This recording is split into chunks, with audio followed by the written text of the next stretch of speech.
Today I'm going to talk about the story Happy Endings by Margaret Atwood. First time I read the story, seemed really strange to me. I mean, it didn't even look like a real story, a normal story, and it looked like an outline, really, truly. I mean, it was split up into sections, A through F, and then it had some rude words in it that I'm not going to repeat, and it sounded really, really sarcastic in a lot of places. Basically, it just tells a bunch of different scenarios about a couple named John and Mary. I mean, could you pick any plainer names? And then a little bit about Fred and Madge thrown in.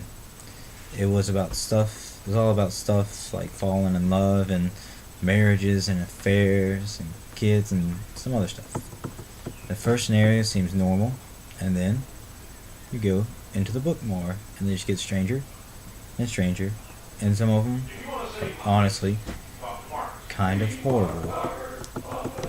I can't really understand why she was giving all these different scenarios.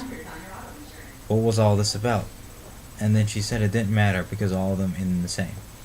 She said that John and Mary die, John and Mary die, John and Mary die.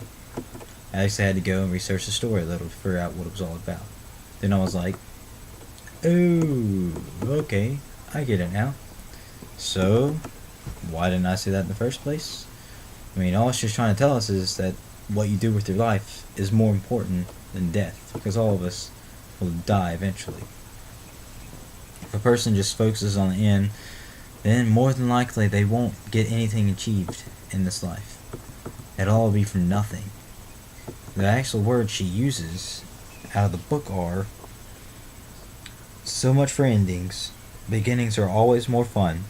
True connoisseurs, however, are known to favor the stretch in between. Since it's the hardest to do anything with, that's about all that can be said for plots, which anyway are just one thing after another, a what and a what and another what. Now try how and why. In a way, it's like she's putting down our society and how we're always worried about stuff that's not really all that important. And we're always worried if we're going to get a happy ending or not. I found it really interesting that there is a major theme and this huge life lesson in the story that's written so different and really kind of weird. Another source that I found when I researched the story said that there was this whole other purpose to Atwood writing the story with a strange arrangement. It said she was basically getting on to people who wrote their short stories only having a plot with no meat to their story, or really they didn't have any deep meaning in there. It's like they all left out the hows and the whys. She was honestly being kind of rude to the writers who are lazy with their stories. I mean, that's what the article said. She's also trying to give instructions on how to tell a good story or how to be really good creative writers. I can kind of see where someone would get that Atwood wrote the story for a reason. I mean, she could always have had more than one reason for writing the story, you know? But honestly, I like the first reason better. And did you know that Margaret Atwood writes a whole lot of other different stuff besides the short stories? I mean, I know she wrote science fiction, poetries, and some kids' books. She may have wrote a couple of TV scripts too. Yeah, apparently she has a lot of stuff out there. What's weird too is I was reading in this short story the other day, and my mom came up to me and asked me what the name of the author was, and I was like, it's Margaret Atwood.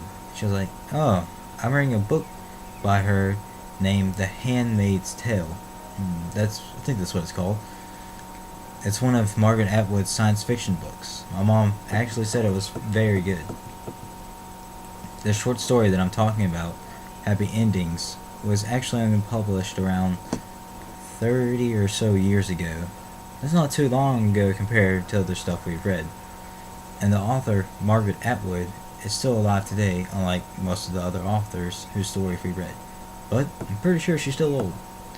So anyway, I picked this story to talk about because it was really different than all the rest, and it was harder to figure out, and it also had a really, really good theme that we can all apply to our lives. which I think it is one of the most important things that a short story or book can have.